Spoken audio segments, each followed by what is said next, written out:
This is a story about a world obsessed with stuff. It's a story about a system in crisis. We're trashing the planet, we're trashing each other, and we're not even having fun. The good thing is that when we start to understand the system, we start to see lots of places to step in and turn these problems into solutions.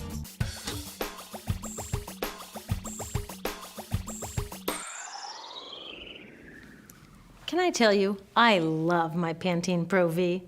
Of the dozen or so personal care products that I use every day, it's the one I can't live without. It says it gives my dull hair the ultimate cool shine. How does it do that? I was wondering that while I was lathering it in my hair one day, so I read the ingredients right here. Sodium lauryl sulfate, tetrasodium EDTA, methyl isothiazolinone. What is this stuff? I took this list to some scientists who know how to read it. Turns out my Pantene contains a chemical linked to cancer. And lots of other products in my bathroom, from sunscreen to lipstick and even baby shampoo, also contain chemicals linked to cancer or other problems like learning disabilities, asthma, and even damaged sperm. Like most parents, I try to keep my family safe. But now I find out my bathroom is a minefield of toxins? What are we supposed to do? To find out the answers, we have to go back to one of the key features of our materials economy: toxics in, toxics out. If, at the factory, you pour toxic chemicals into a product, like baby shampoo, you're gonna wind up with toxic baby shampoo, and toxics in workers, communities, and, babies. So let's take a closer look at this toxic outrage where it seeps into our lives every day, in the bathroom. The average woman in the US uses about 12 personal care products daily. The average man about 6. Each product containing a dozen or more chemicals. Less than 20% of chemicals in cosmetics have been assessed for safety by the industry's safety panel, so we just don't know what they do to us when we use them. Would you fly on an airline that only inspects 20% of its planes? Of course, not all of these chemicals are dangerous, but we know that many are. Some are carcinogens. That means that they can cause cancer. Others are neurotoxins and reproductive toxins, proven to mess up brain development and reproduction in animals. Wait a minute, we're animals too. It's like a giant experiment. We're using all these mystery chemicals and just waiting to see what happens. One thing we do know is that they're getting inside us. I had my body's toxicity levels tested, and I'm loaded with things like mercury, flame retardants, triclosan, and lead. We all are. Even babies are being born pre-polluted. Now, I know we can't live in a lead-free world, but do we have to put lead in our lipstick? I don't know. Maybe it's my fault. Maybe I just bought the wrong thing. At the store, the choices seem endless. I can get lipstick in 49 shades, or shampoo for hair that's too dry, oily, fine, limp, or frizzy. But what about the choices that really matter? Like the choice to buy products that are safe? It turns out the important decisions don't happen when I choose to take a product off the shelf.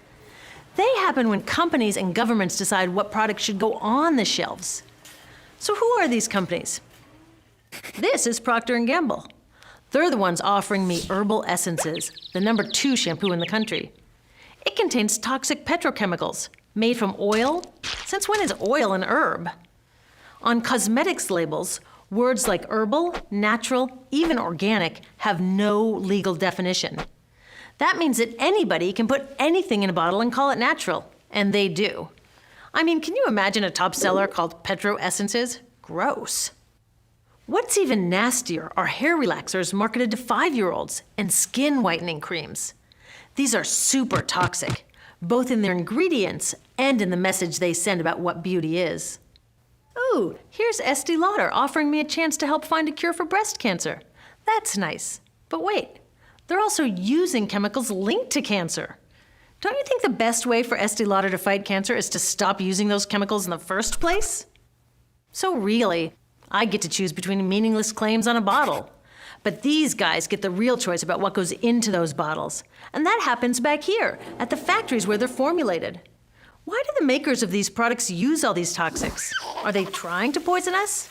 No, they're just working from a 1950s mindset when people were totally swept up in better living through chemistry. In all that excitement, they forgot to worry about human health impacts. That was years ago, and they are still using these same old toxic chemicals.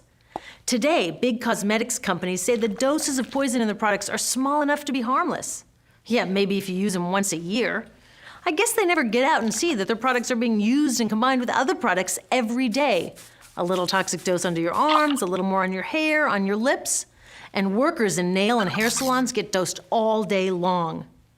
So the industry is used to doing things this way, and they can, because even now that scientists have linked the chemicals they're using to all sorts of problems, there are no laws to get rid of them. You're thinking, really? Come on, nobody's making sure that the stuff we smear all over our bodies is safe? Nope. The FDA doesn't even assess the safety of personal care products or their ingredients. Since 1938, they've banned just 8 out of over 12,000 ingredients used in cosmetics. They don't even require that all of the ingredients be listed on the label. Now, this is an example where we can all agree a little more government action would be helpful. This lack of regulation leaves a huge hole that the cosmetics industry is all too happy to fill. They set up their own committee to self-police their products, and compliance with their recommendations is voluntary. So the cosmetics industry is making the rules and then deciding whether or not to follow them. So you see, it isn't our fault that these toxic products are in our bathrooms. It's a whole broken system that's ignoring the simple rule: toxics in, toxics out. But we're not helpless. There are resources online that we can use to protect ourselves by identifying the best possible choices in the store. But the real action is with people working to change the system. Because if we really want to solve this problem, we got to start here with these guys. Women, parents, workers, people all over the country are demanding that Congress pass a new law, giving FDA the power to make sure that our personal care products are safe. We need common sense laws based on the precautionary principle. That means that when you're dealing with hazardous chemicals, just err on the side of caution. Let's not debate how much lead should be allowed in lipstick. Just get the toxic chemicals out of our products. Smarter laws would force companies to get past that old 50s mindset and figure out how to get us all clean and shiny without toxic chemicals. Can they? Totally. Many responsible cosmetics companies are already putting safer products on the market. Green chemists are developing substances that are designed to be safe and non-toxic in the first place. European governments have required the removal of many toxic chemicals, and companies have figured out how to comply. When cosmetics are reformulated to be safe and labeled honestly, then we can feel comfortable with the choices available at the store. We can choose bouncy hair or full hair, shiny lipstick or matte. We can even choose to feel beautiful without using 20 products. But we'll know that whatever we choose, the most important choice, the choice to be safe and healthy, has already been made.